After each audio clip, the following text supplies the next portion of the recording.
Hey, good people, welcome to the channel. I'm Musically Malnourished, and you're on my journey to go deep and wide in discovering new music and artists. Today, we are taking a look at the 1993 album from Counting Crows called August and Everything After. I'm not familiar with Counting Crows. I'm curious because I did see in kind of the bio for this album that there were some mega hits. I'm curious to see, much like it was with Nirvana's Nevermind, that there were so many songs on that. I didn't realize that I didn't necessarily know them because I'd never really paid attention to them or listened through the whole thing, but it permeated the culture so much, especially as somebody kind of growing up in the 90s and early 2000s, that there were probably 5, maybe even 6 songs on that album that I was like, oh, I know this, either the chorus or, just a certain part of the song. So curious to see if there are any of those in here as well. But we're going to get in, give each song a listen, and I'll make a few comments along the way, keep some notes on my handy dandy notebook here. So that way, after each track, we can talk about what stands out and go see if we can find out any interesting information.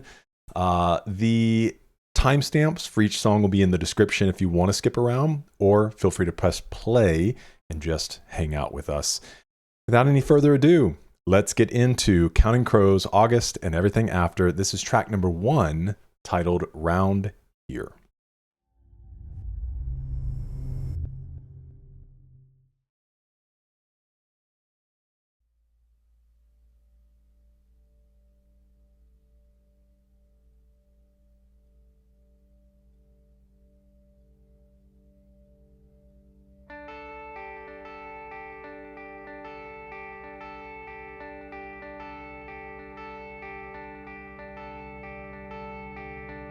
Step out the front door like a ghost into the fog where no one notices the contrast of white on white.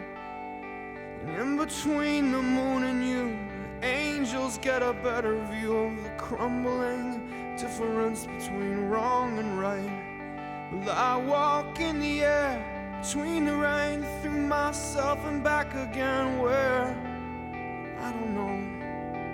Through myself and back again. It's like being lost in thought. I hear her crying, why I don't know. Round here, we always stand up straight. Round here, something radiates. Oh, we're going to learn about Maria, who's dying. She came from Nashville with a suitcase in her hand. She says she'd like to meet a boy. I love story tracks like this. And she walks along the edge of where the ocean meets the land, just like she's walking on a wire in a circus. I love his voice. Parks her car outside of my house and takes her clothes off.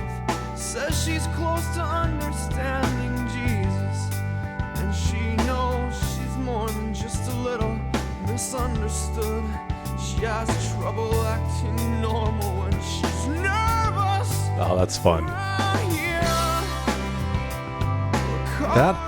That nervous line reminds me of Tyler Joseph from 21 Pilots.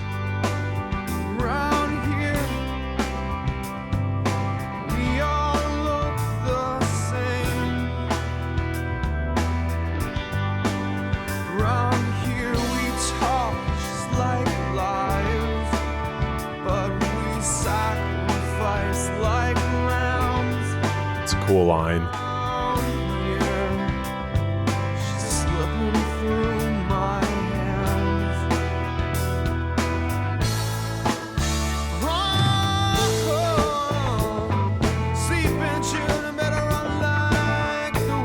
A little funky.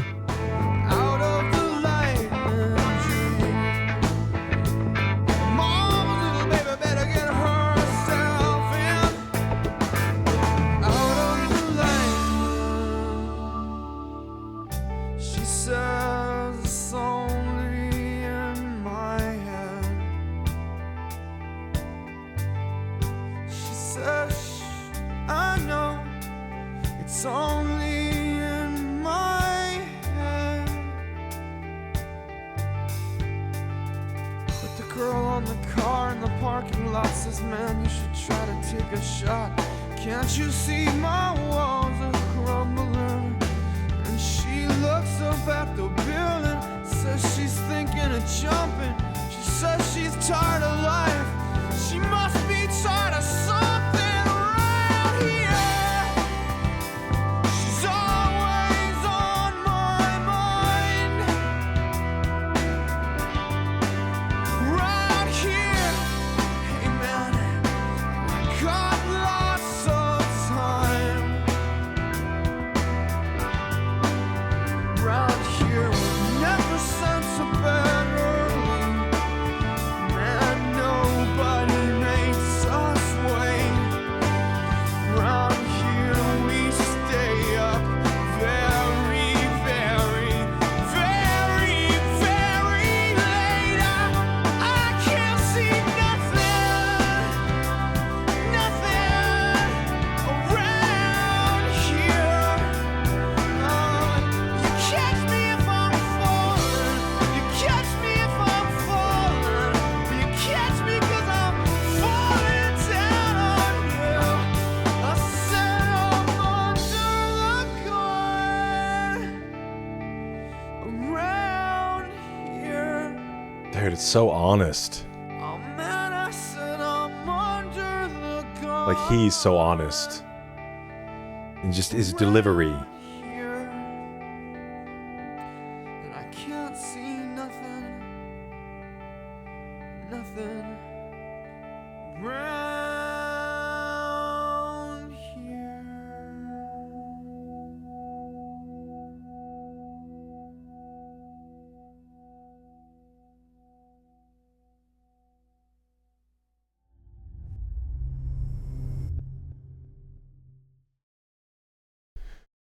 Okay, let's go see what we can find out. I rock with this, man. Something about these sounds, just immediately I'm like, yep, I'm on board. Song was originally performed by the Himalayans, a band comprised of Adam Duritz, Dave Janusko, Dan Jewett, Marty Jones, and Chris Roldan. Duritz explained why he wrote the song in a 1999 concert in Amsterdam. We wrote this song in 1989. We were all in bands and we had bad jobs. We'd wash dishes, work in record stores, and wash windows, and by day, so that we can be in a rock and roll band at night, you know? And it was after college and our friends are getting on with their lives and they had good jobs, well, boring jobs, but they all had more money than we did. And they had futures and we didn't. There comes a point in life of everyone in a rock and roll band that you have to sort of decide, am I going to do this with my life or am I going to get on with one of those other jobs? Because I can't deal with washing dishes anymore. I can't dig any more holes and I can't wash another window. And there's those that go and there are those that stay. You walk out on the edge of the world and you balance yourself there for a while. You try to figure out just which one you're going to be. And a lot of our friends are doing other things right now. And we're standing right up here on this stage. Respect. I mean, I don't think it's a dig at blue collar jobs. But, you know, I can very much relate. Obviously, I'm not like a star or an artist or anything, but I have always fought to have the freedom to do the things that I really wanted to do with work, which always required sacrifice, you know, with the hopes that it pays off in the end. You know, so even for me professionally at this point, of course I work with other people doing design work, whether that's building websites or logo design or, you know, running social media accounts, wedding videography, but anything pretty much revolving around media. And I kind of built those skills for 20 years. And so, you know, anyways, with all of that, it's just like I've done so many different jobs and I've done whatever's always been required to provide for my family, but with always this drive that's like, man, I have these things that I want to accomplish on my own. And you have to make that decision, you know, kind of sink or swim. Let's see. The first way Counting Crows ever sounded, it was me and Dave in bars and coffee houses playing open mics, doing this song this way. The song begins with a guy walking out the front door of his house and leaving behind this woman. The more he begins to leave people behind in his life, the more he feels like he's leaving himself behind as well. I guess what I thought at first, because the lyrics said,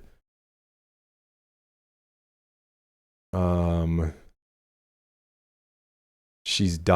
she's dying. Through the door, I hear her crying. But I guess I thought it was like somebody was sick and he was going to tell the story of her life and how she got to there. Maria is the narrator's muse or soul or source of inspiration as he resists her advances and pleads to follow his dreams. She is slowly falling away. Yeah, so I guess it's the thing that wants to hold him there, and he's willing to leave it behind. The less and less substantial he feels like he's becoming to himself, and that's sort of what the song's about, because he feels that even as he disappears from the lives of people, he's disappearing more and more from his own life. The chorus is he sort of keeps screaming out these idioms, these lessons that your mother might say to you when you were a kid. Sort of child lessons, you know? Around here, we always stand up straight, carving out our names. Things that you're told when you're a kid that you do these things that when you're grown up, it'll add up to something. You'll have a job, you'll have a life. I think for me and the character of the song, they don't add up to anything. It's just a bunch of crap, kind of. Your life comes to you or it doesn't come to you, but those things don't really mean anything. By the end of the song, he's so dismayed by this that he's kind of screaming out he can't stay up as long as he wants and that no one makes him wait. The sort of things that are important if you're a kid.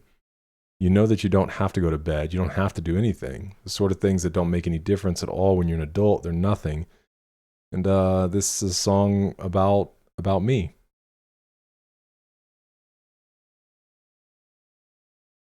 The vocal performance from verse 3 and on is just astounding, especially as she's tired of life. She must be tired of something. This growing desperation that gives chills. Yeah, I think that's what I meant, you know, by his honesty, just in his voice and delivery.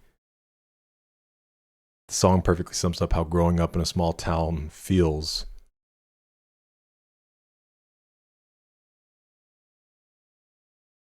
I think I've seen a picture of this guy. It's not what I would have expected him to look like at all. I'm looking forward to getting to some live performances and things. But there's a music video for this one. Cool. We'll work to get that up on Patreon. All right, I'm excited to see where they go. This is track number 2, titled Omaha.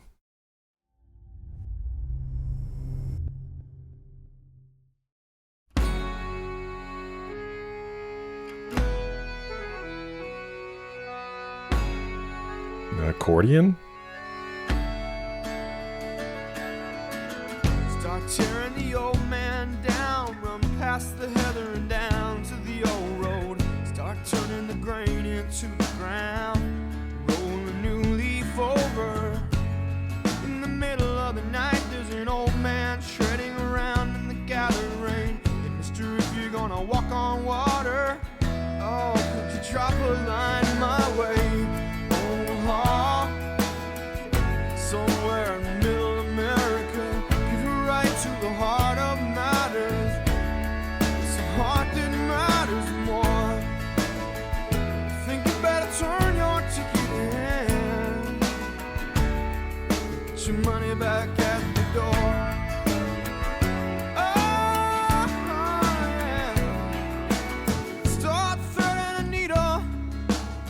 Past the shuttle slides through the cold room. Start turning the wool across the wire. Roll a new life over. In the middle of the night, there's an old man threading his toes through a bucket of rain. Hey, mister, you don't wanna walk on water, 'cause you're only gonna walk all over me.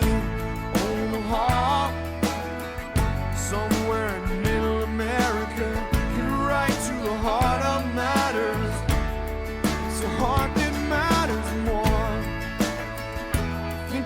There's something very just American about this song to me. I mean, obviously, about Omaha, middle America. But that chorus.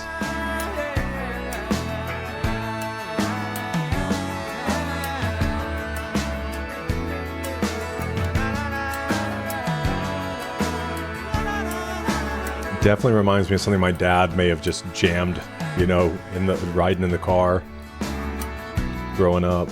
Start running Like some Tom Petty or something. The girl into the ground, roll a new love over. In the middle of the day, there's a young man rolling around in the earth and rain. Hey, mister, if you're gonna walk on water, you know you're only gonna walk all over me. Omaha, somewhere in the middle of America. Such a catchy chorus, though. The heart of matters. It's the heart that matters more. Think you better turn your ticket in. Get your money back at the door. Omaha. Oh, somewhere in middle America. Get right to the heart that matters. Oh, it's the heart that matters more. Think you better turn your ticket in. Get your money back at the door. Oh, sit on a hall Sunday morning. I'm coming home today.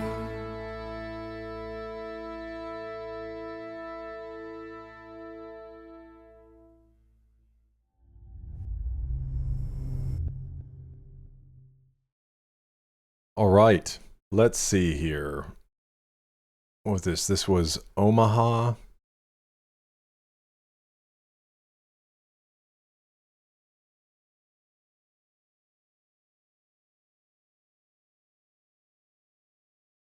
This starts as a combo of a dirge and an upbeat, youthful, Celtic-inspired tune that's appropriate for a song that seeks to bury Christianity and resurrect it later. A dirge. I've heard of a dirge. I didn't know. I wouldn't have expected that to be a dirge. Wait. A dirge is not an instrument?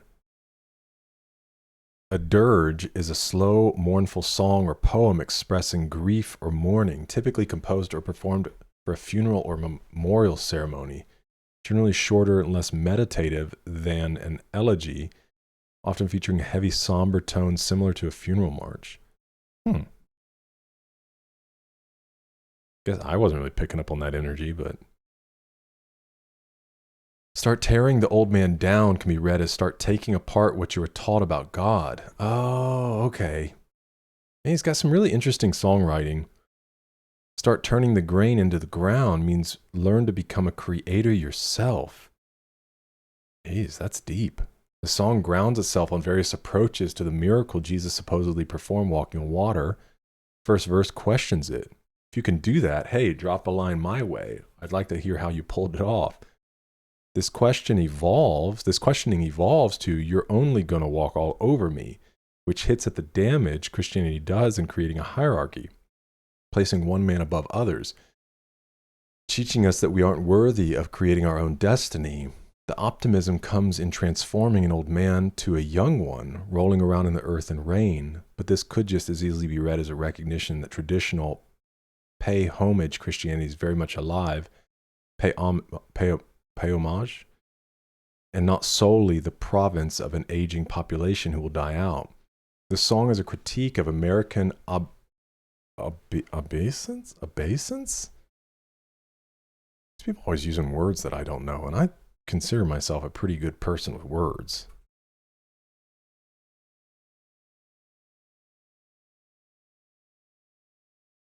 Refers to a physical gesture of respect or deference, such as a bow or curtsy, or a deep formal acknowledgement of someone else's superiority or authority. What is it? Obeisance? Obeisance? I've never heard that word in my life. Obeisance to traditional Christian teaching, a ballad to a future America which stops idealizing one man and starts trying to become like him. It's the heart that matters more, says the point of Christ was love and listening to your own heart. Buy into the other stuff people are selling about Christ, well, you should turn your ticket in and get your money back at the door. The version of Christianity that encouraged you to start turning the wool across the wire and weave your own destinies where you end up. Is this like in reference to kind of a light bulb? Wool across the wire? I've never heard that. Maybe there's something up here about it. Let's see.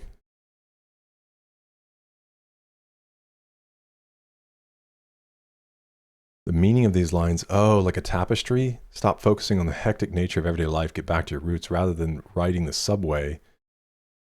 The lyrics say to thread the needle, turn the wool across the wire, which are traditional activities of sewing and weaving. The lesson is to slow down a little in life, focus on what's important.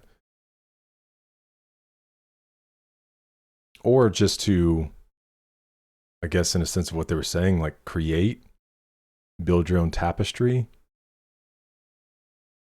I mean, this is really smart songwriting.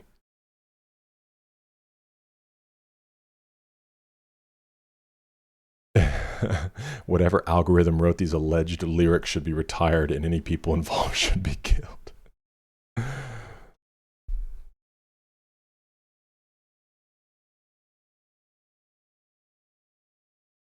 Yeah, all these people are just correcting the lyrics. Man, there were a lot of food for thought in those. And just like the imagery used, right? It's not so blatant, which makes it really fun for like multiple listens, you know? All right, let's see. Track 3, this is Mr. Jones.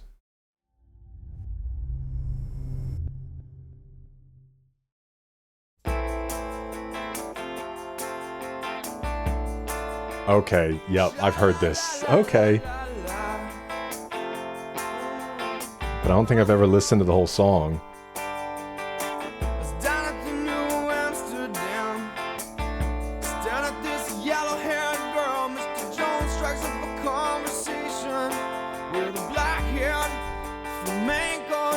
Flamenco.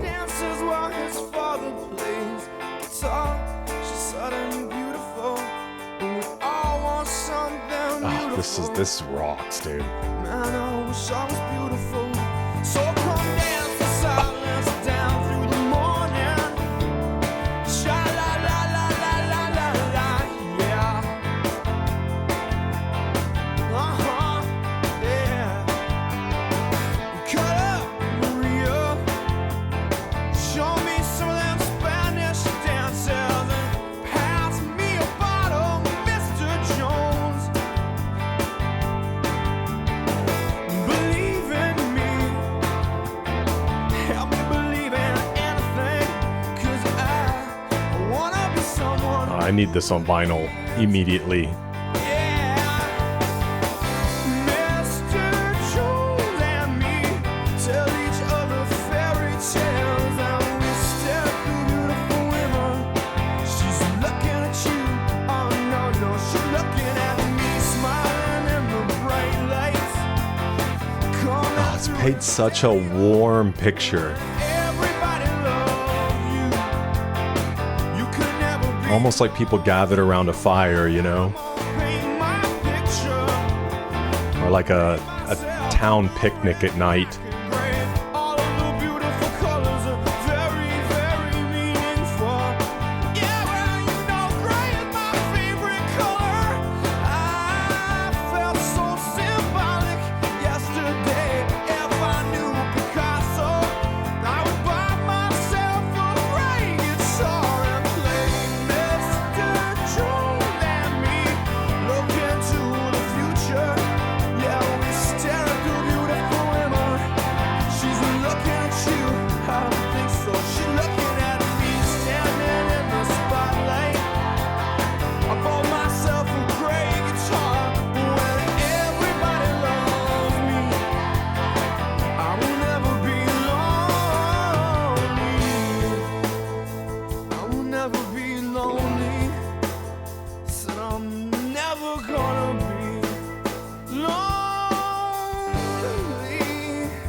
So many great little dynamics going on.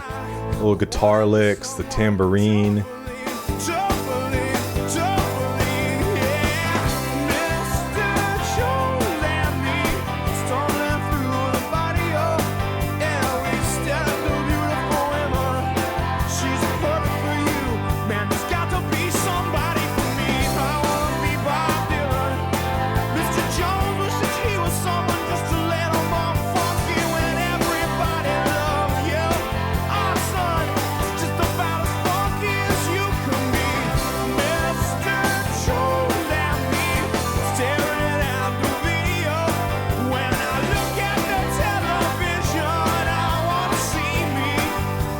So it's these dreams of making music.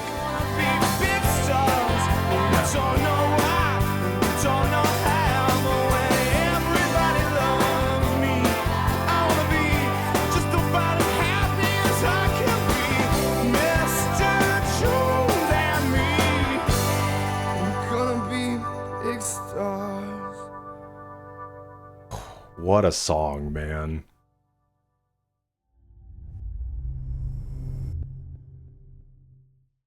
I love that. Yeah, definitely that there are parts of that song 100%. It's like I don't know that you could exist in that time period and not heard it. Okay. Let's see, Mr. Jones. Debut single, American rock band Counting Crows. Song became their breakout single, first radio hit. Adam Duritz explained the meaning in an episode of VH1 Storytellers. It's really a song about my friend Marty and I. We went out one night to watch his dad play. His dad was a flamenco guitar player. I'm going to look up what that is. Who lived in Spain. He was in San Francisco in the Mission playing with his old flamenco troupe. And after the gig, we all went to this bar called the New Amsterdam in San Francisco in Columbus. We got completely drunk. Marty and I sat at the bar staring at these two girls, wishing there was some way we could go talk to them, but we were too shy. We kept joking with each other that if we were big rock stars instead of such a loser, low-budget musicians, this would be easy. I went home that night. I wrote a song about it. That's amazing. The more subtle meaning has to do with dreams, what motivates us to do what we do. It's really a song about all the dreams, all the things that make you want to go into doing whatever it is that seizes your heart, whether it's being a rock star or being a doctor or whatever. Those things run from all this stuff I've pent up inside me to I want to meet girls because I'm tired of not being able to. But it's also kind of cautionary because it's about how misguided you may be about some of those things and how hollow they may be too. Like the character in the song keeps saying, when everybody loves me, I will never be lonely. You're supposed to know that that's not the way it's going to be. I knew that even then. I love that. And it almost sounded like he was saying, but we don't know how, but when everybody loves me, I want to be just about as happy as I can be. Which may not be the intention here, but to me at least what it spoke was that, you know, the pitfalls that we see a lot of times are people who here's an interesting analogy. You know, when you are exposing film, you know, think about old cameras and stuff. If you put it in the light too quickly, it destroys it. And so the same with people. Like if the film's not developed enough before it hits the light, it's done. It's ruined. And so the same with people, that we have to be careful that our character is not underdeveloped before we're put in the light, whatever that looks like. You know, it could even be just a, you know, getting put in leadership at your job or something. If somebody's not developed enough, not mature enough, not secure enough, hasn't grown in their skills enough to be put in that place may ruin them because they've gone there prematurely. And so it's always like, man, stay grounded in what matters most, build your character, who you are as a person, because the light is only going to expose that more. The light is only going to reveal what's already there.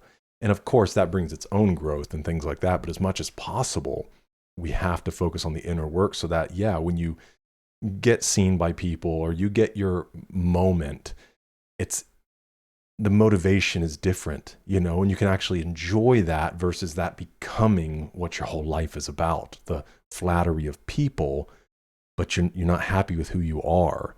And that can be a very toxic and destructive place to be.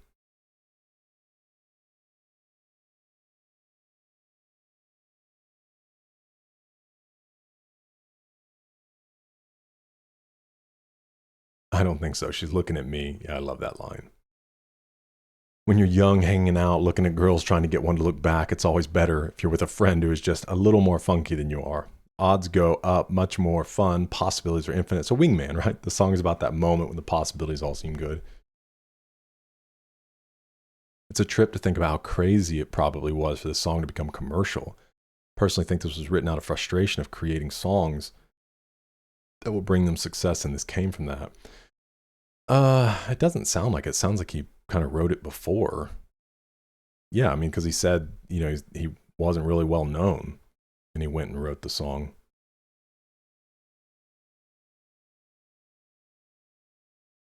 Love that. Oh, I meant to look at flamenco.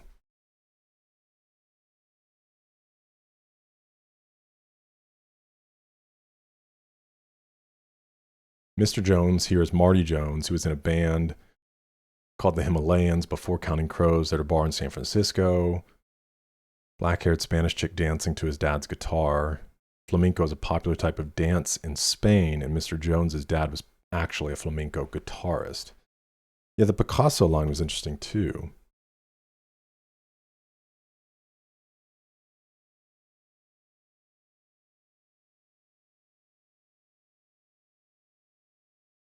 If I knew Picasso, I would buy myself a gray guitar and play. Oh, a reference to Picasso's The Old Guitarist. The painting is famously monochrome, except for the sole focus of the guitar, which symbolizes the life and vibrancy of the music compared with the dark and lonely existence of an artist.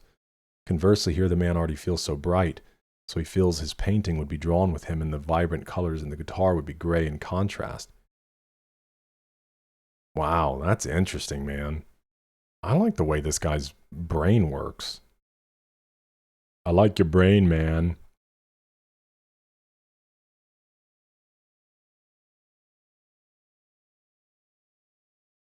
Please don't clip that for the other kind of brain.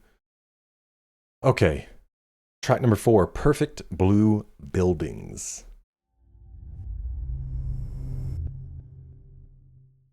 Hey, if you're enjoying this video and you want access to hundreds of hours of additional content from dozens of artists, then check out my Patreon. That's where we host music videos, live performances, exclusive live streams, behind the scenes content, documentaries, and you get the ability to help vote on the albums we listen to here on the channel. Patreon is the best way to support this channel, and you can get access to the entire library, past, present, and future for just $5. Join the amazing community that we're building over there, and I try to make it worth your time and your money. All right, let's get back into it.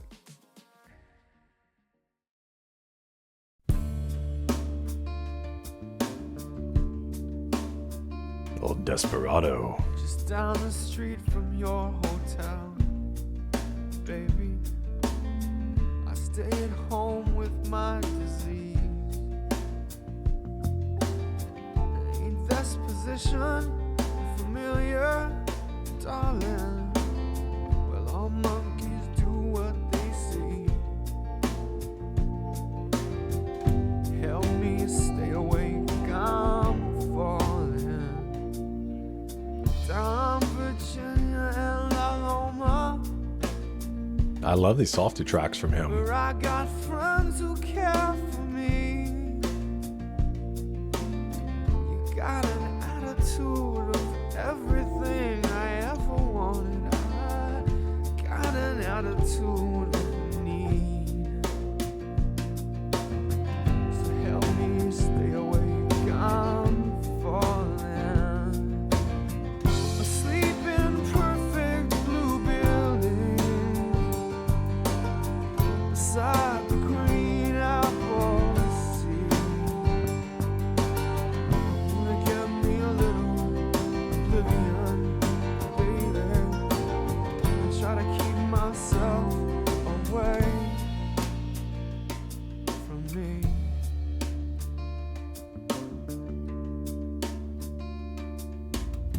It's 4:30 a.m. on a Tuesday. This kind of has that feeling of Thunder Rolls.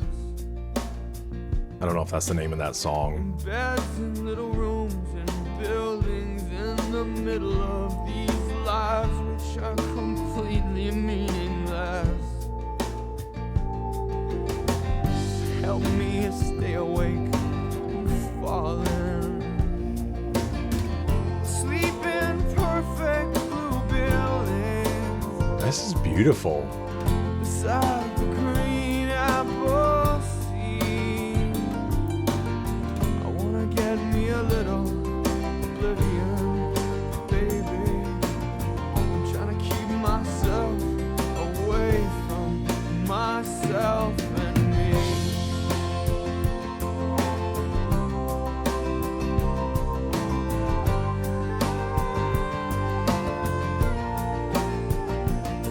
voice almost sounded like a saxophone.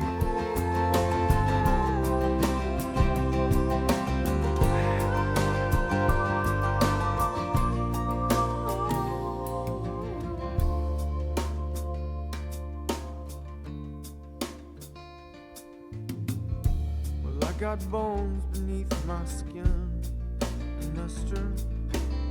There's a skeleton in every man's house.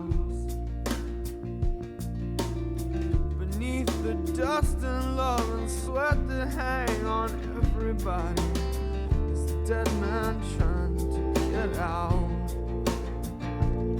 So please help me stay awake. I'm falling.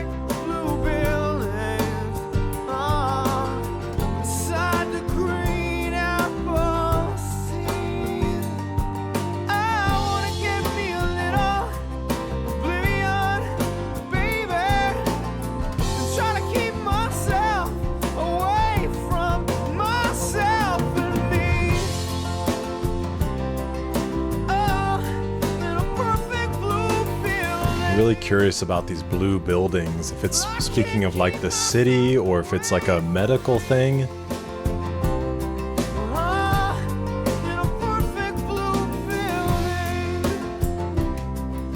How am I gonna keep myself away? How am I gonna keep myself away from me? Keep myself away. How am I gonna keep myself away from me? Keep myself away. How am I gonna keep myself away from me?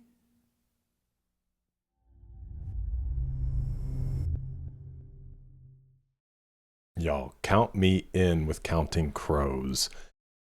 I love this. Let's see here.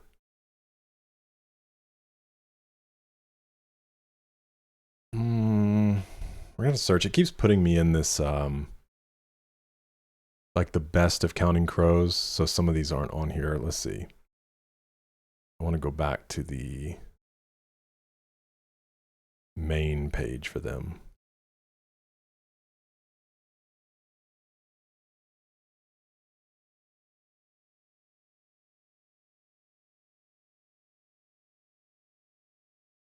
Okay.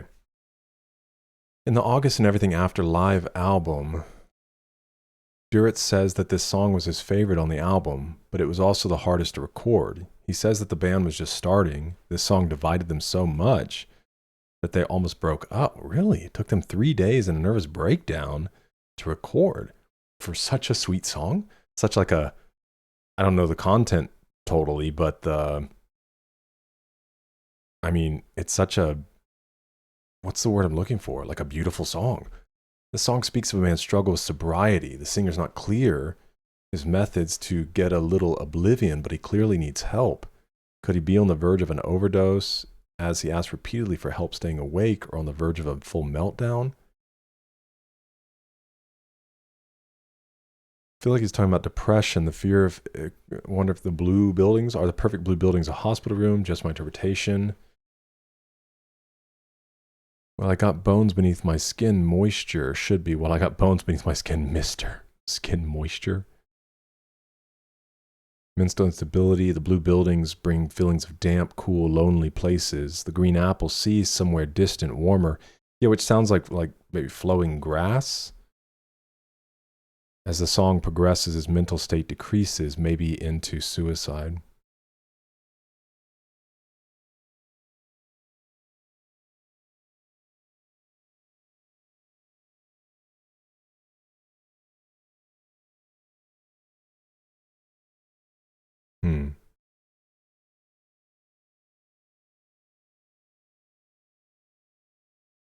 Adam has said he finds the idea of this image relaxing when he can't sleep, which he says is most nights. Man, I wonder why it caused them so much difficulty. That's wild.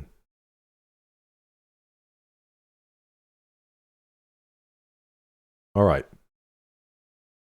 It's track number 5, titled Anna Begins.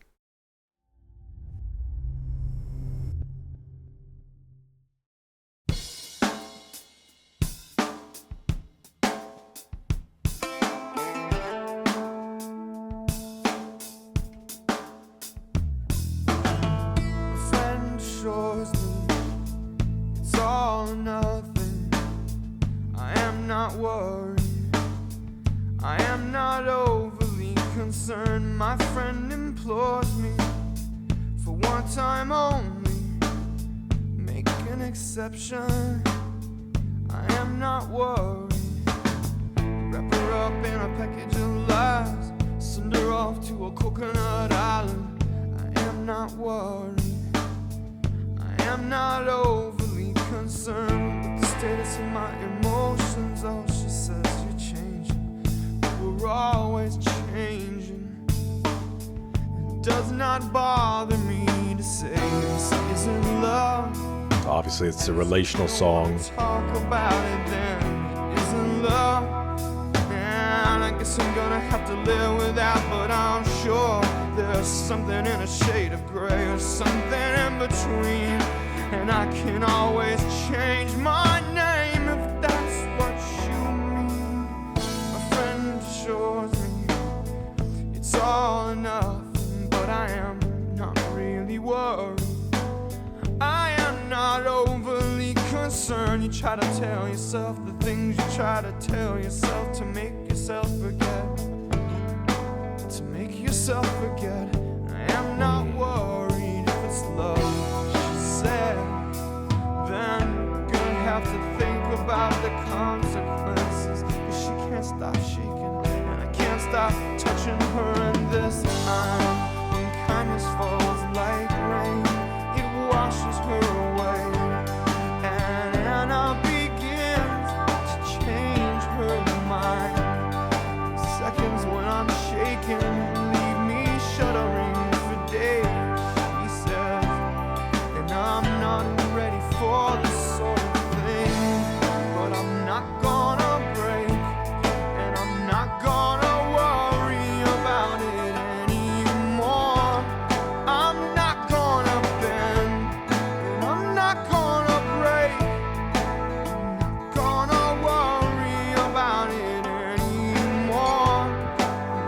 No, no, no, no, no. It seems like I should say, as long as this is love, but it's not all that easy. So maybe I should snap her up in a butterfly net and pin her down on a photograph album. I am not worried, cause I've done this sort of thing before. But then I start to think about the consequences. I don't get no sleep in a quiet room. And this time, when kindness falls like rain, it washes me. These kind of songs are interesting, where it's just this progression. Begins to change my mind. Every time she sneezes, I believe it's love. And oh Lord, I'm not ready for this sort of thing. She's talking in her sleep, it's keeping me awake. And Anna begins to toss and turn, and every word is nonsense, but I understand. And oh Lord, I'm not ready for this sort of thing. Her kindness bangs are gone, it's moving me along. And Anna begins to fade away, it's chasing me away. She disappears, and oh Lord, I'm not ready for Is it like their relationship dissolving? Maybe the first heartbreak of a serious relationship?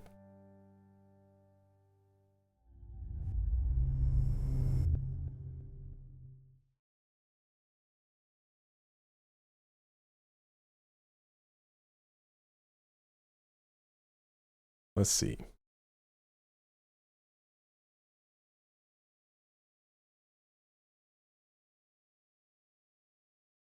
Anna begins. Anna's a girl from Australia that Duritz met on vacation in Greece in 1989. He wrote this song for her, and it's about denial. The denial of two people falling in love when along he really loved her and she was not ready for it.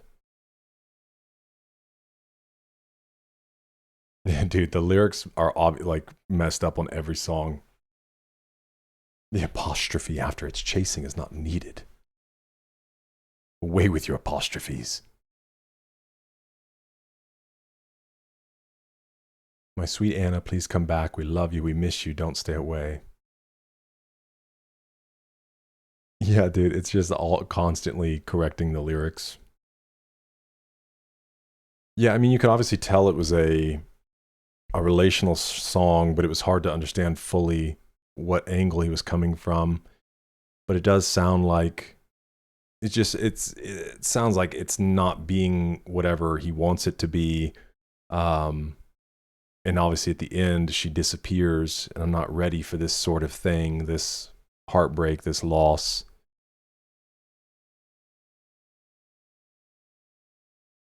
Some other ones here say he wasn't ready for this serious relationship.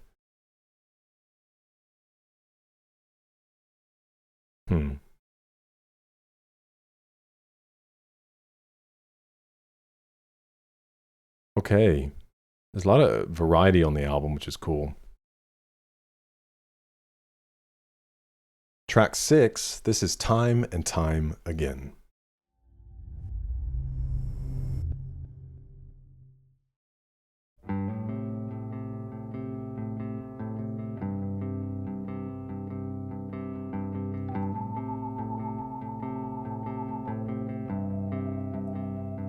Love the organ. So badly, somebody other than me, staring back at me, but you were gone, gone, gone. I wanted to see you walking backwards, you get the sensation of you coming home. That's a cool line. I wanted to see you walking away from me. Is that a line like he likes to watch her walk away, but doesn't want her to leave? Those are both really witty lines.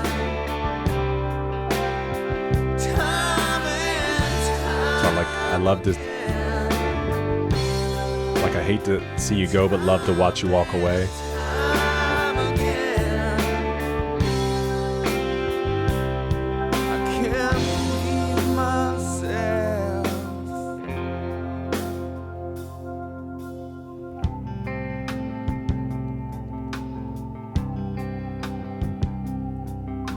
Man, they have such beautiful music.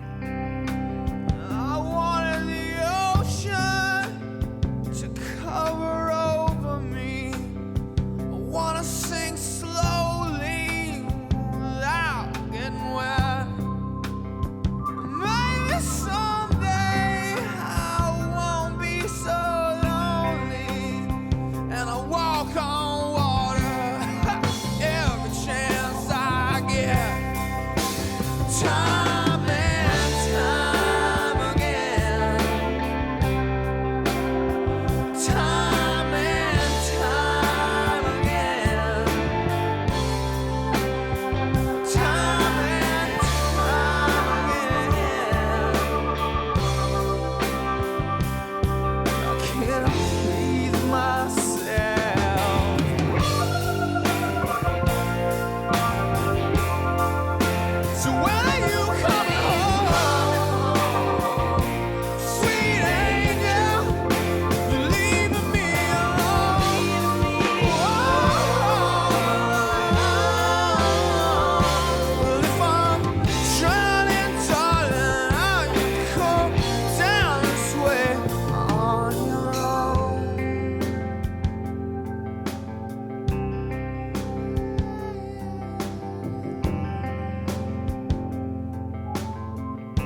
like much like Dave Matthews Band, you know, it's just the music's so enjoyable to listen to. And the lyrics a bit abstract. We're gonna ride time and time again. Time and time again. Time and time again.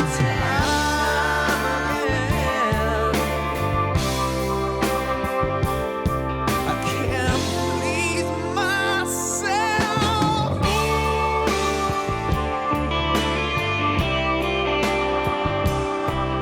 This is the first guitar solo. I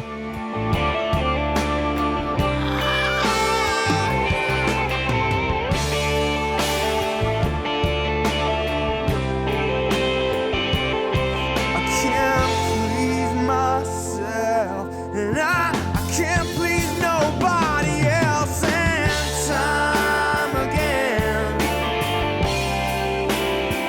time and time again, time and time and time and time again. I can't please myself. No, no, no.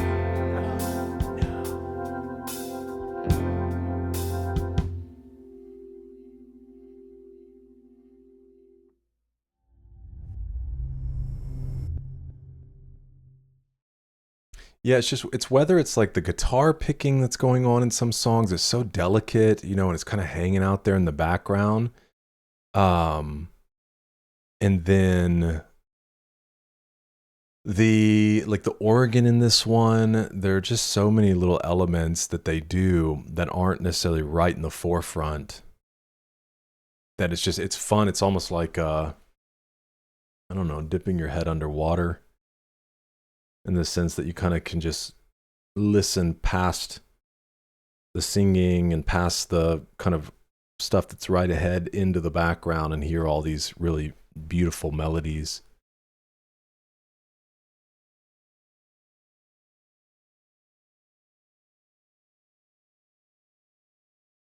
Counting Crows delivers to us a beautiful song of failure and heartbreak.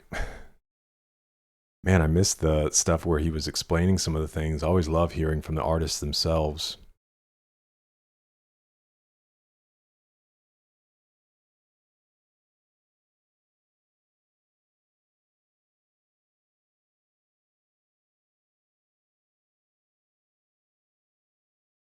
I was curious I mean, I guess it's the idea of just needing or wanting to be with somebody. When are you coming home? You leaving me alone? Well, if I'm drowning, you'll come down this way on your own. Falling into a fallacy that most heartbroken exes fall into. If he or she sees what they've done to me, they have to come back. Script touches up on the subject with their song Nothing.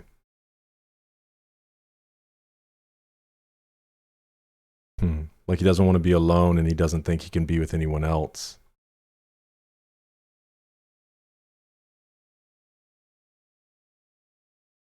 Starting to break my heart a little bit, sir.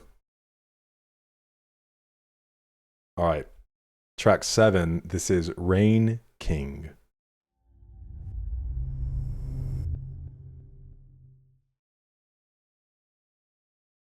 I'm gonna pick it up a little bit. Some brighter days.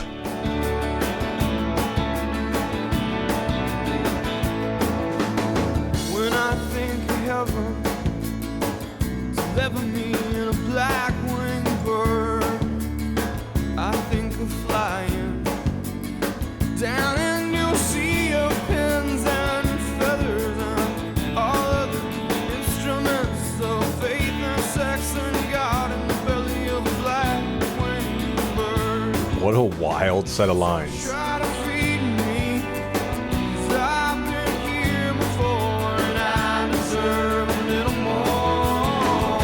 I belong in the service of the Queen. I belong anywhere but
Cover me in a black-winged bird. I think of dying. Lay me down in a field of flame and heather. Render up my body into the burning heart of God in the belly of a black-winged bird. But don't try to bleed me, 'cause I've been here before and I deserve to live. Is that a tie to Crows?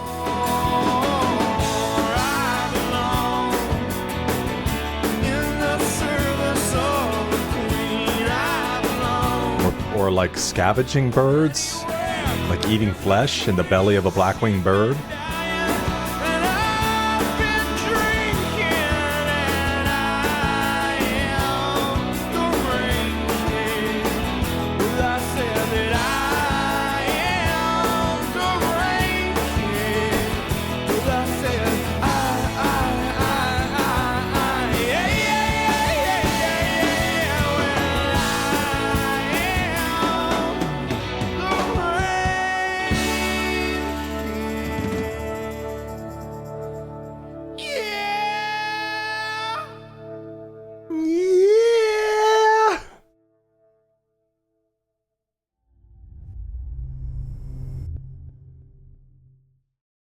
Well, let's see if we can figure out what's going on here. Yeah, the belly of a black-winged bird. Obviously, there is a part of that that makes me think of crows, counting crows, but also like buzzards. Or what are the other freaking birds? But I guess they're not necessarily black birds that eat.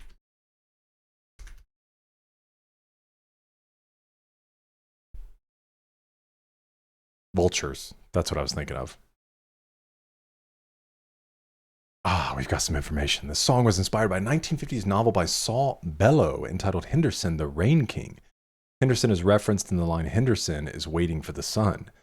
According to the Counting Crows VH1 Storyteller Special, Adam Duritz explained, the book became a totem for how I felt about creativity and writing. It was this thing where you took everything you felt inside you and just sprayed it all over everything. I can totally sense that in the writing. It's a song about everything that goes into writing. All the feelings, everything that makes you want to write and pick up a guitar and express yourself. It's full of all the doubts and the fears about how I felt about my life at the time. So I guess you kind of need to know the story a little bit to fully understand.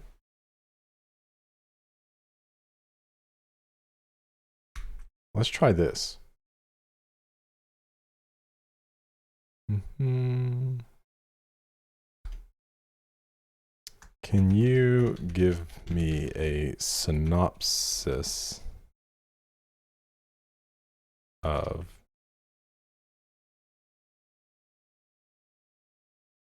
Henderson the Rain King follows Eugene Henderson, a wealthy but deeply dissatisfied American living in the mid-20th century. Despite having money, status, and a family, Henderson feels restless and haunted by an inner voice constantly crying, I want, I want. Searching for meaning and escape from his unhappiness, he travels to Africa with the hope of finding something more authentic and spiritually fulfilling. During his journey, he encounters two different African tribes, becomes involved in their problems, sometimes helping, sometimes unintentionally causing chaos because of his impulsive personality and oversized confidence.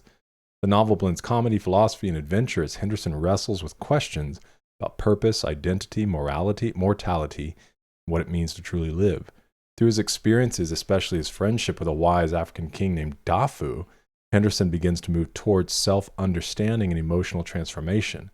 At its core, the book is about a man trying to overcome spiritual emptiness and discover a deeper connection to life. Saul Bellow mixes humor, absurd situations, serious existential themes, making the novel both entertaining and reflective. So, let's see. Can you connect its meaning to the Counting Crows song, Rain King?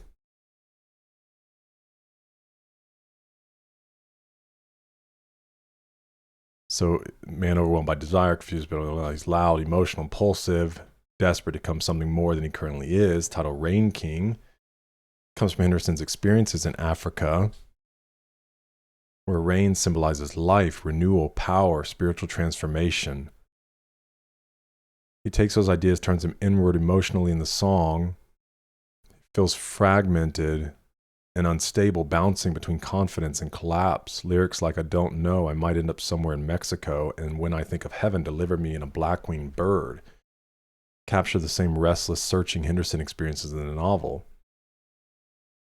The Rain King in the song becomes less of a literal figure and more of a symbol for someone trying to master their emotional chaos. Cool, which fits really well, like he was saying. Someone who wants transcendence, clarity, or healing, but keeps spiraling through insecurity and desire. There's a tension between wanting to be powerful and realizing you're broken. Sounds triumphant on the surface, but emotionally it feels unstable, almost like someone trying to convince themselves they're in control when they really aren't. I wonder if it said anything about the queen. Yeah. In the service of the queen, anywhere but in between, the song isn't about love. So the queen isn't a lady he has his eye on, but rather a purpose or a goal. The song is about a person in doubt about his direction, wants to know one way or another what he's destined to do in life. Uncertainty, being in between, is uncomfortable for him, what he wants to get out of.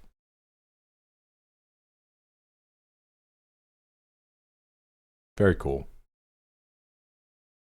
Obviously, as always, if you have any other thoughts, feel free to add them.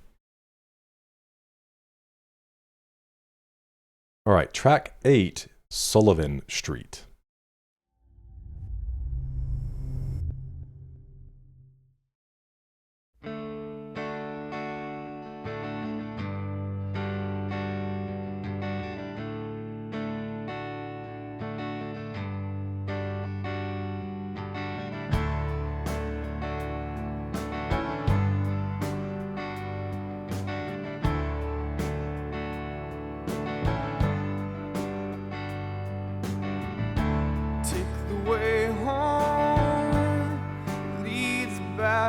To Sullivan Street, across the water, home through the town, past the shadows, fall down wherever we meet. Pretty soon now, I won't come around. I'm almost drowning in her sea. She's nearly fallen to her knees. Take the way home.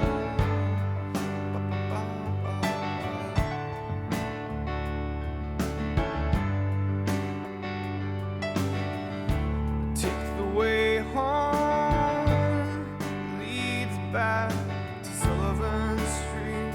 Yeah, I love the way he sings that. Where all the bodies hang on. Like the emphasis on Sullivan. She remembers, she hides it whenever We meet. Same as like Sullivan, whenever. Either way now, I don't really care, 'cause I'm gone from there. I'm almost drowning in her sea. Is there a female voice on here? Crawling on her knees.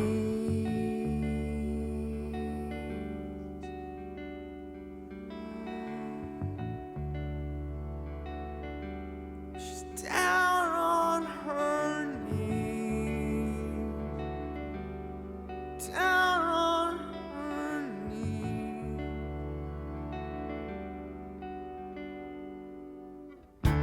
Take the way home. back to Sullivan Street, where I'm just another rider, burned to the ground. Come tumbling down, I'm almost drowning in her sea. And definitely a female voice on here. Crawling on her knees, it's almost everything I need. Maybe I overlooked if one of the musicians is a female in the band. I'm down on my knees. Makes me wonder if I've missed a female voice somewhere else within the album. On my knees. I'm down on my knees. I'm down on my knees. I'm down on my knees.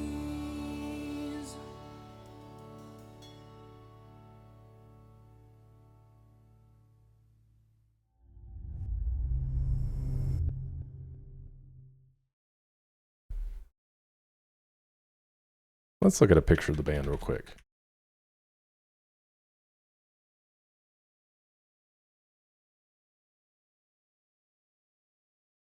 I don't see any females in the band. Yo, he's got some crazy hair, huh?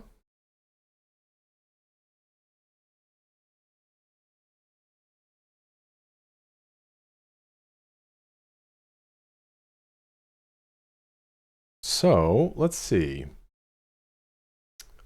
Female voice in, what was this song? Sullivan Street?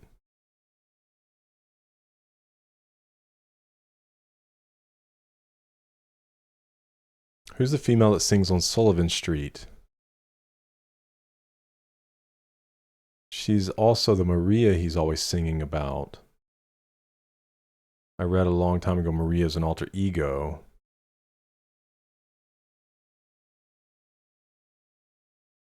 Courtney Cox is Monkey.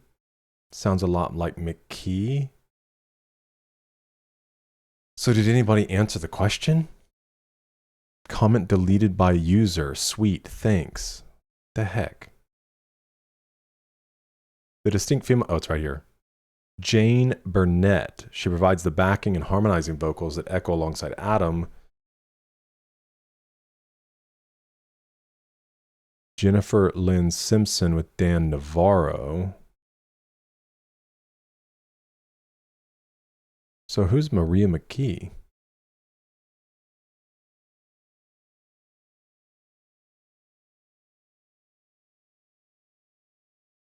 Because somebody else said McKee. But it seems to hear Jane Burnett. Maria McKee. Oh, Counting Crows. Contributed prominent backing vocals, Counting Crows, August and everything, including the hit track Mr. Jones. Okay, I must have just not picked up on it. I was too busy rocking out. Says the character Maria referenced in that song is largely a fictional representation of fantasy and fame, but was partly inspired by McKee herself. Okay.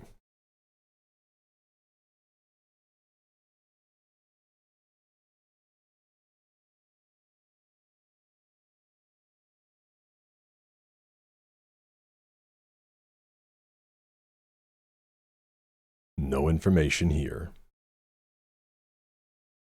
This resonates with me for personal reasons, where the bodies hang on, the air is so evocative of the ghosts of your disappearing social circle. There's a Sullivan Street in every town and city where we know the end is coming in a relationship. I don't have a Sullivan Street in my life yet. Aw. Maybe you, well, it was a year ago. Maybe you do by now.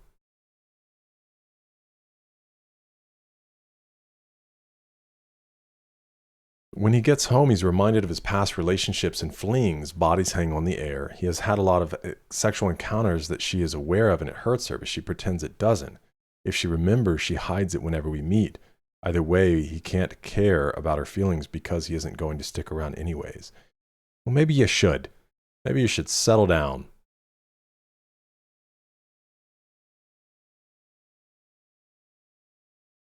Another rioter burned to the ground. I come tumbling down.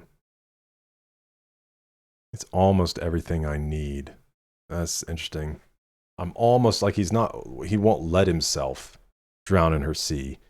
She's desperate, nearly crawling on her knees. It's almost everything I need. But I'm down on my knees.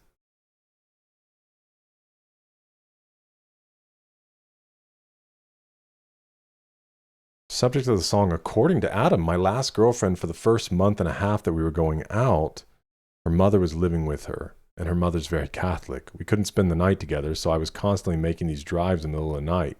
Very surreal, 4 a.m, falling asleep. I really believed in the relationship, but when I was writing this song, the lyrics came out, pretty soon I won't come around. Wasn't what I wanted, didn't want it to end, but there it was. It's about the inevitability of leaving.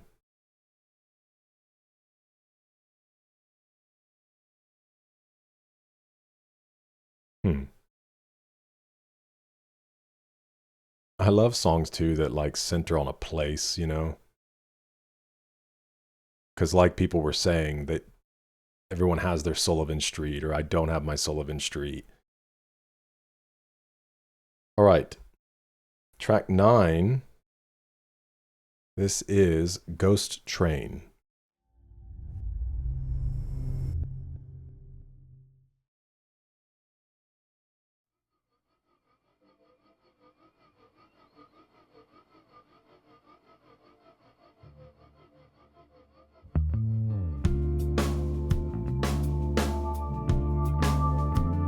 Gotta love the bass.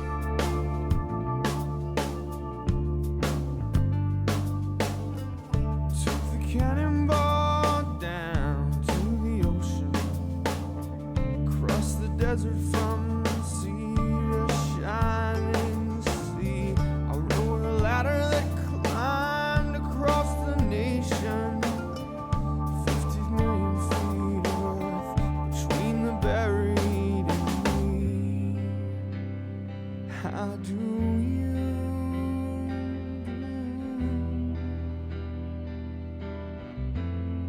do? She said, hey, how do you do?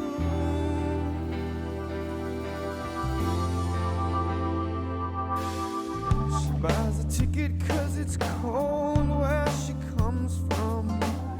She climbs aboard because she's scared of getting older in the snow. Love is a ghost train rumbling through the darkness. Hold on to me, darling, I've got nowhere else to go.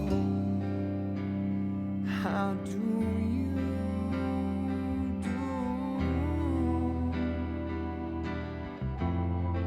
She said, hey, how do you? I took the cannonball down to the ocean.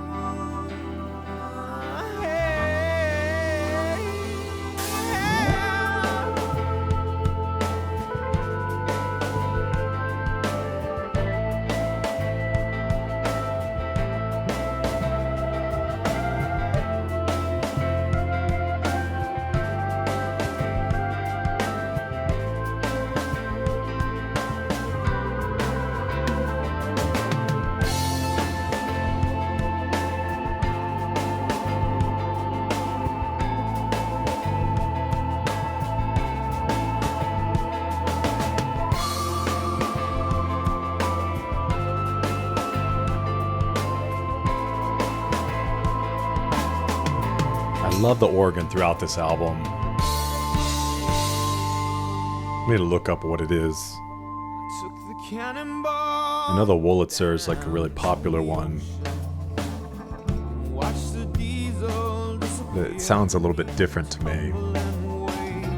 Love is a ghost train howling on the radio.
All right, before I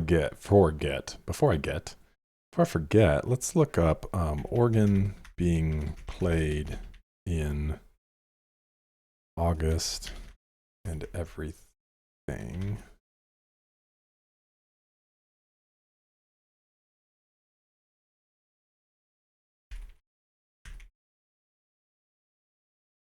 The organ on the Counting Crows debut album is a Hammond B3. So it's that same accordion.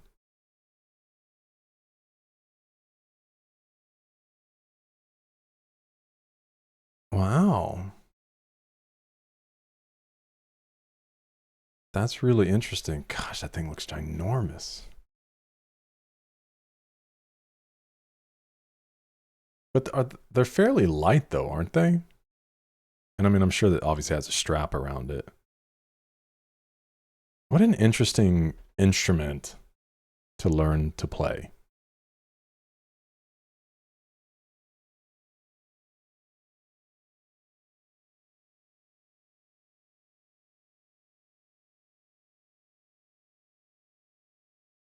Picture Eternal Sunshine of the Spotless Mind. I still haven't watched that, and I consider myself a Jim Carrey fan. How dare I?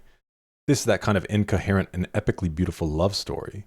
Speaks volumes of words, is loaded with thoughts, questions himself, hurts, feels lonely, writes poetry with his very existence, and she simplifies all of it with something so poetically simple, essentially, how are you?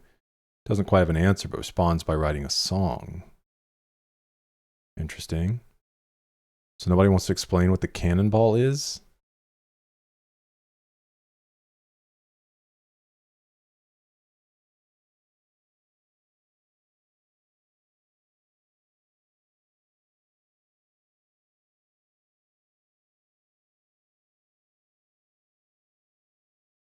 Cannonball represents taking a fast, destructive, or impulsive path like a runaway train to escape your current reality. Symbolize the ultimate release, vastness, or even the passage into the afterlife. Ghost Train explores running away from your fears, unrequited love, and the pain of aging or losing someone. The narrator's journey to the ocean represents the escape from these inner demons, a surrender to life's unpredictability. Well, I was curious about the diesel. It said, watching the diesel disappear beneath the tumbling waves. Love is a ghost train howling on the radio?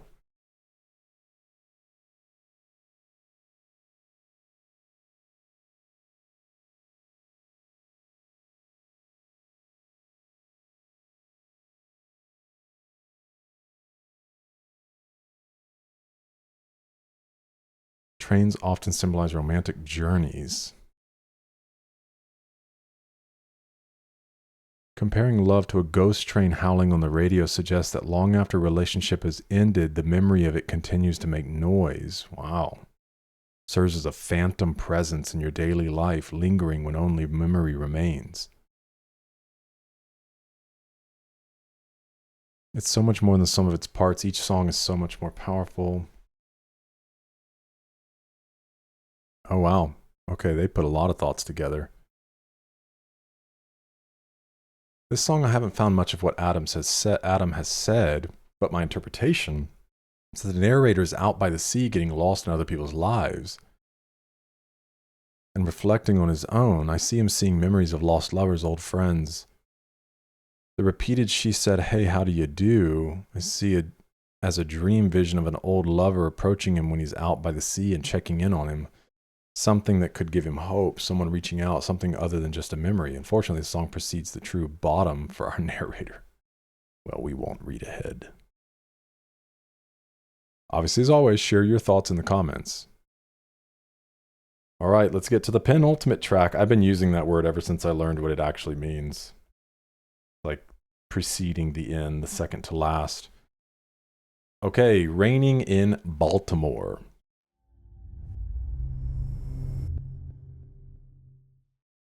The circus is falling down on its knees. The big top is crumbling down. It's raining in Baltimore, 50 miles east, where you should be. No one's I need a phone call.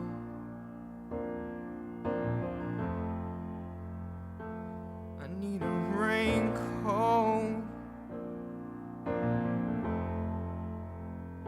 I need a big love. I need a phone call.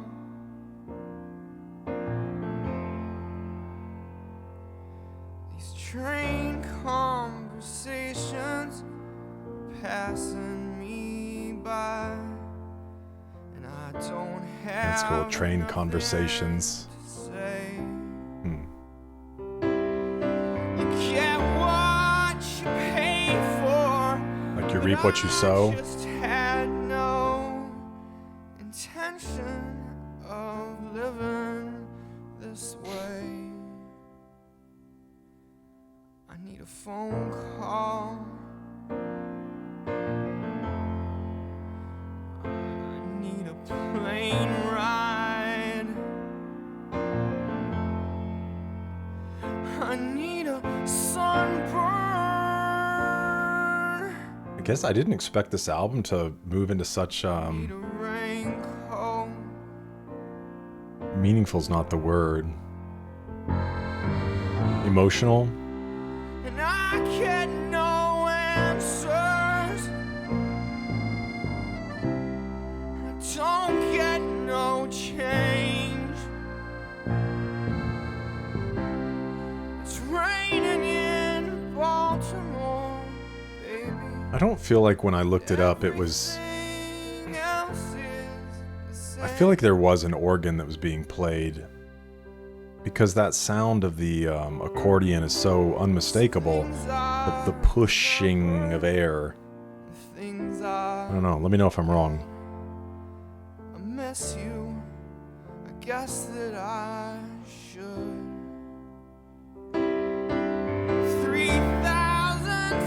3,500 miles away. But what would you change if you could? I need a phone call. Maybe I should buy a new car. I wonder if that's like to fill the gap. Like, you go buy a new car. A freight train. Baby, if I listen real hard. And I wish it was a small world. 'Cause I'm lonely for the big towns. I like to hear a little guitar. I guess it's time to put the top down.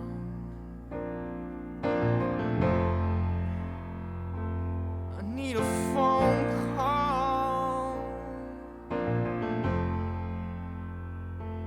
I need a raincoat. I really need a raincoat. I really, really need a raincoat. I wonder if that's symbolic.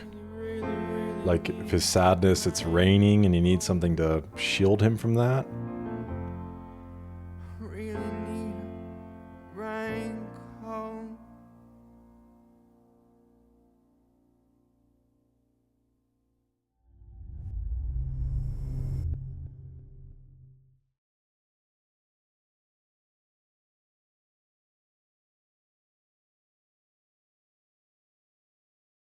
Or maybe it's the idea of if his love was in Baltimore and it's raining in Baltimore, he'd rather be there.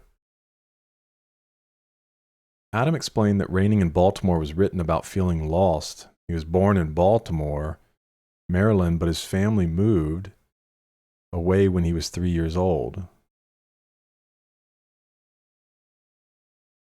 Though he would visit his grandmother in Baltimore over several summers in his youth, his family moved so often he felt he wasn't from any specific place. When I'm 50 miles east of Baltimore, it's like 50 miles east of where I come from, which is blank to me. It's a way of being lost. Somehow in all these years of traveling around the world, I've only managed to be 50 miles east of the place I was born. I don't even know what it means to be there. Duritz originally wrote Raining in Baltimore intending for Bonnie Raitt to perform it. I had a friend, Bonnie Simmons, who was close friends with Bonnie Raitt. She used to go through all the cassette tapes fans sent Bonnie and find songs for her on the thousands of tapes. She actually found something to talk about in one of those boxes, and when I was younger, I used to help her with that. Bonnie was one of the first professional musicians I met, and she was very kind to me, so it seems like he's always been around music. I actually wrote Raining in Baltimore to give to Bonnie. Interesting.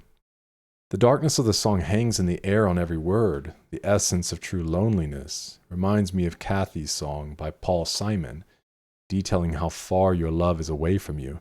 3,500 miles, is it over? Is he thinking about splitting up? What would you change if you could?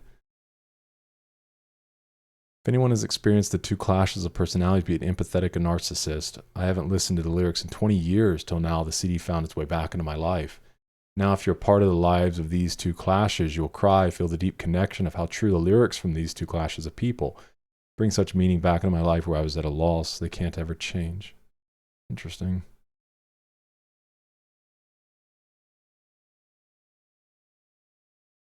All right.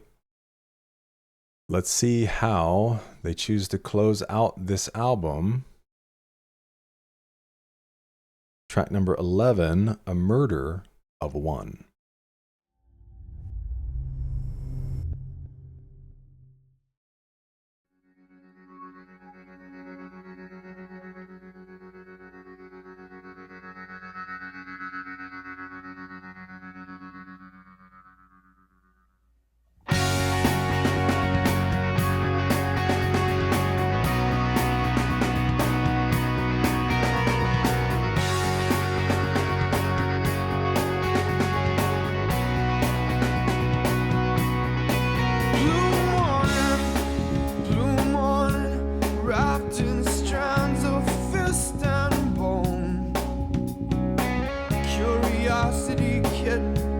Doesn't have to mean you're on your own. You can look outside your window. He doesn't have to know. We can talk a while, baby. We can take it nice and slow. All your life is such shame, shame, shame. All your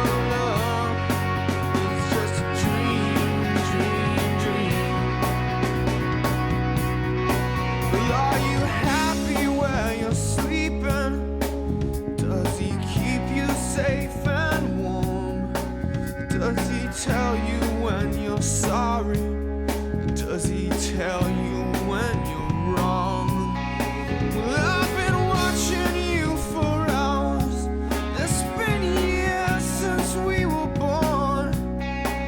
We were perfect when we started.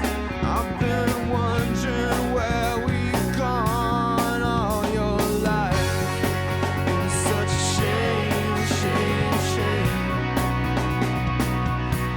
All your love is just a dream, dream, dream. Well, I dreamt I saw you walking up a hillside in the snow, casting shadows on the winter sky as you stood there counting crows. One for sorrow, two for joy. They did it. They said the name.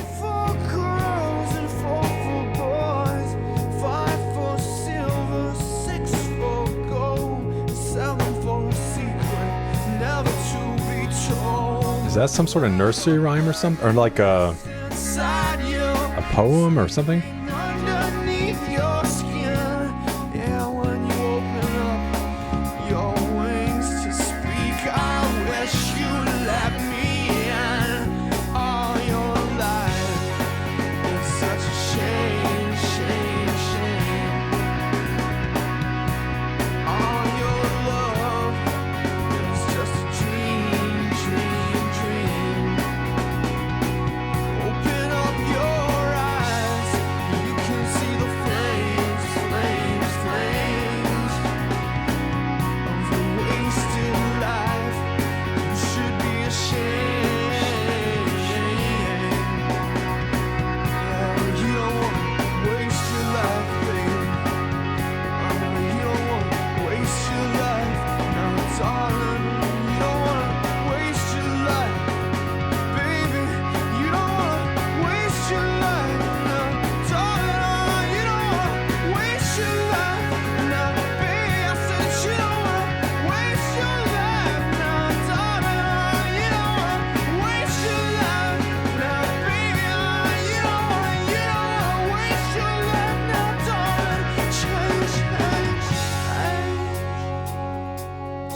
hillsides in the summer, neath the sunshine. I am feathered by the moonlight falling down on me. I said I walk along these hillsides in the summer. It's a beautiful picture. I am feathered by the moonlight falling down on me. I said I will walk along these hillsides in the summer, neath the sunshine. He captures environments really well. Falling down on me. I said I will walk along these hillsides in the summer, neath the sunshine. I am feathered by the moonlight. Change, change, change. Change, change, change. Change, change, change. Oh, change, change. Yeah, yeah, yeah, yeah, yeah, yeah. Change, change, change. Oh, change, change, change. Change, change, change, change, change, change, change.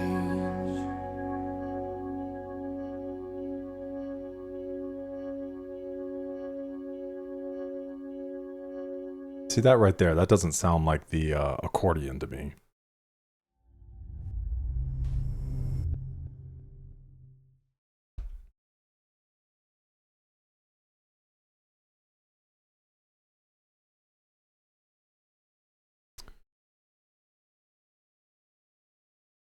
On the surface, this is about a man trying to convince a woman to get out of an unhealthy relationship, but that's not entirely what's going on. Midway through the song, the singer links himself with the one he's singing to. We were perfect when we started. I've been wondering where we've gone. From then on, it makes sense to read the song as speaking not only to this other person, but to himself. It's an urging to break out of what tells you who and what you should be. It's a call to become something better. He imagines her living free, paints a picture of it, and ends with a mantra and a promise to guide anyone who wants out of the rut of their lives. I will walk along these hillsides in the summer, neath the sunshine. I am feathered by the moonlight falling down on me. A group of crows is referred to as a murder of crows. If you've only counted one crow, you can't call it a murder. The title could thus be an ironic reference to a murder of one crow alone. That's like saying, it's exactly like saying you only have one in a wolf pack. Hey, leave it alone, you guys. Really encapsulates the relationship I just went through. One that may or may not be over remains to be seen, but really, we were perfect when we started. And wondering where that's gone. I'm not crying, you're crying. I hope it worked out for you. 3 months ago. I want to see that, if there's anything with the, yeah. So reference to an old rhyme, somewhat superstitious. The rhyme was originally about magpies, making it about counting crows adds to the song's themes of corruption. The change from not to never also adds a feeling of finality to what the narrator describes. It's now or never for the narrator and the lady. Instead, they're counting crows, 1 for sorrow, 2 for joy, 3 for girls and 4 for boys, 5 for silver, 6 for gold, 7 for a secret never to be told.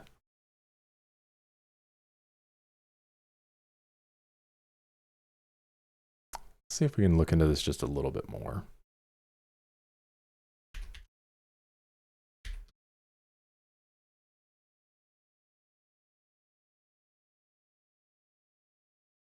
So the rhyme is a part of an old British folk superstition associated with seeing magpie birds. The number of magpies you see was believed to predict fortune or events in your life. Okay, for like having a child, 3 for a girl, 4 for a boy. Each number symbolically points to a different omen or prediction. The rhyme continues in many variations, but the one you shared means 1 for sorrow, seeing a single magpie was considered unlucky or sign of sadness. 2, reversed the bad omen and meant happiness or good news. 3 and 4, traditionally interpreted as predicting births, visitors, family news.